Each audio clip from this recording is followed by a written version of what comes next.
మన పెద్దవాళ్ళు పెళ్ళైన జంటలను సీతారాముల్లా ఉండండి నాయన కలకాలం అని దీవిస్తూ ఉంటారు కదా.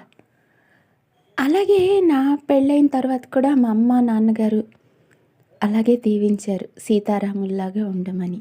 అయితే నేను అప్పుడు అనుకున్నాను, ఇదేంటి సీతారాముడు ఎప్పుడు కలిసి లేరు కదా, అలా మమ్మల్ని ఉండమంటున్నారు అని అనుకునేదాన్ని. కానీ అప్పుడంత అవగాహన లేదు. ఇప్పుడైతే అవగాహన అయింది. సీతారాముల మధ్య ఎంతో అనుబంధం ఉంది. వాళ్ళు దేహాలు దూరమైనప్పటికీ వారి యొక్క ఒకరి మనసులో ఒకరు జీవిస్తూ ఉన్నారు. ఎందుకంటే వారి యొక్క ఒకరి మాట అంటే ఒకరికి విలువ, ఒకరి విజయం వెనుక ఒకరు ఉంటారు, ఒకరి గొప్పతనం అంటే ఒకరికి ఇష్టం. ఇలా వారి అవగాహన చేసుకునే విధానంలోనే ఉంది వారి యొక్క ప్రేమ, అనురాగం, ఆప్యాయత.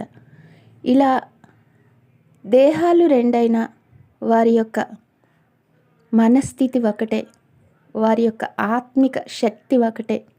అందుకే సీతారాములకి అంత విలువ.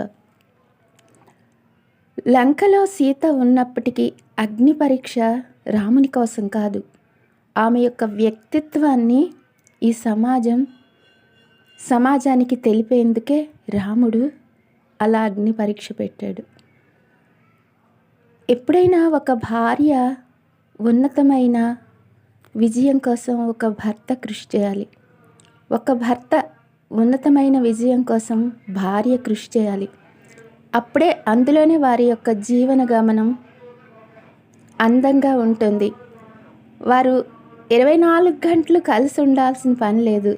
ఎవరికి వారై ఉన్న ఒకరి పట్ల ఒకరికి ప్రేమ, ఆత్మీయత, అనురాగం, అభిమానం ఉండాలి.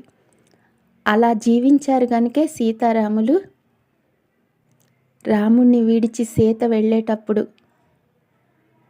ఎంత భారమైనా సరే ఆ రాముని యొక్క రాజ్యంలో సీత యొక్క విలువ పెరగాలని సీతకు దూరం అయిపోయాడు రాముడు. చూసారా ఎంత అద్భుతమో రామ కథ. అందుకే ప్రతి ఒక్క భార్యాభర్త సీతారాముల్లాగా ఉండాలి అంటారు. దేహాలు కలిసుంటే ప్రయోజనమేముంది? ఒకరికొకరు దూరంగా ఉన్నా సరే భావన ఒకటి కావాలి, భాగ్యం ఒకటి కావాలి, ఒకరి పట్ల ఒకరికి గౌరవ భావన ఉండాలి. ఇది